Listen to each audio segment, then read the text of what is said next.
you want to steal money? You want to steal money? Anda mau uang? No. No. Indonesia we have rules. Ini sekaligus merupakan warning kepada semua wisatawan.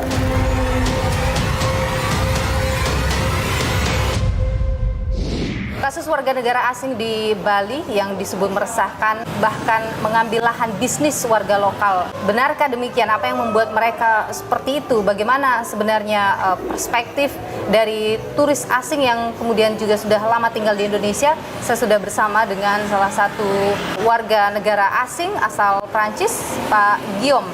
Pak Guillaume, terima kasih sudah bersama Niluh. Sehat selalu, Pak. Ya, sehat terus. Jadi, Pak Guillaume, Anda sudah tinggal di Indonesia 14 tahun ya? Betul. Anda memang berbisnis atau memang 14 tahun sebagai turis saja di Indonesia? Saya mulai sebagai turis dan dari posisi turis yang nggak mau pulang ke negara sendiri, jadi cari cara untuk bikin bisnis, dan semenjak 2010 saya punya bisnis masing-masing. Dan Anda saat mulai berbisnis itu Anda mengurus dokumen secara legal gitu? Ya, melalui salah satu agen, dan sampai sekarang saya juga masih kerja sama dia untuk urus semua dokumen yang dibutuhkan, dimulai dari dokumen perusahaan dan habis itu dengan dokumen untuk izin kerja seperti kitas dan lain-lain. Apakah Anda punya bisnis di sini berpartner dengan warga lokal, warga Bali mungkin, ataukah ini adalah bisnis murni punya Anda sendiri? Harus berpartner dengan orang lokal, nanti tergantung bidang usaha itu kan. Kalau di bidang usaha saya ada persentase yang tertentu yang harus dipegang oleh warga negara Indonesia gitu. Dan kalau mitra saya dia asli Lombok. Waktu Anda mengurus dokumen terkait dengan bisnis yang Anda bangun di Indonesia, itu apakah susah?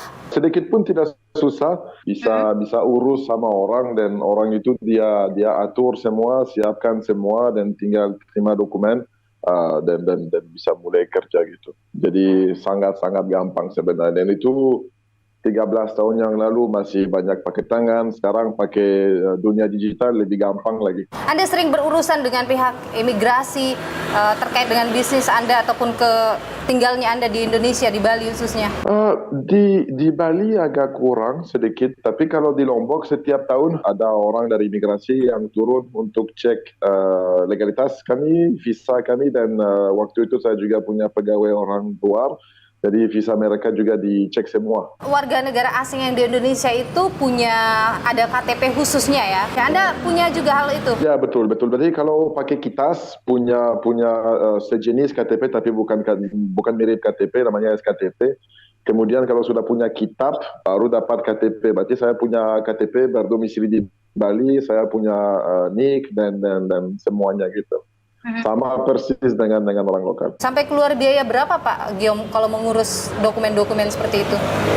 Kalau KTP lokal, kalau sudah punya kitab, gratis. Tinggal datang, lupa dinas yang urus itu, tinggal datang ke sana dengan dokumen lengkap dan urusnya gratis. Kalau perusahaan nanti ya tergantung kalau bidangnya khusus atau apa, tapi biasanya di angka kalau atur sama agen mungkin 30-35 juta sudah keluar perusahaan lengkap. Dalam pengurusan dokumen pernah tidak misalnya Anda diajak oleh oknum tertentu untuk mempermudah mengurus, kita udah damai saja gitu, pernah? Pernah damai, kasih saya uang sekian, enggak serupiah pun aku nggak kasih, mending aku pakai pengacara lawan kamu. Berapa mau intimidasi, mau pernah diancam, mau dideportasi, mau dilaporkan, mau diapakan, saya tetap tidurnya enak kan. Asal dokumen lengkap, sesuai aturan negara, nggak bisa disentuh. Ya. Mungkin Pak Guillaume sudah mendengar juga apa yang belakangan ramai diperbincangkan soal turis-turis yang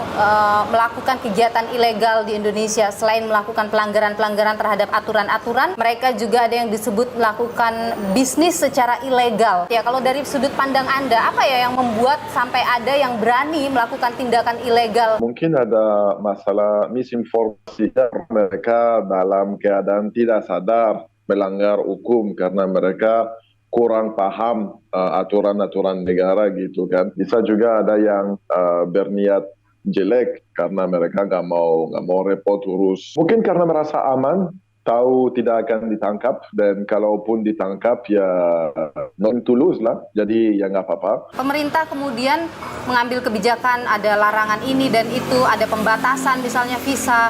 Bagaimana Anda tuh melihat itu? Bukan solusi untuk waktu yang panjang, mungkin solusi untuk stop secara seketika ini, stop orang yang datang, tapi bukan solusi untuk jangka waktu panjang. Aturan sudah ada sebenarnya semua, tinggal diikutin.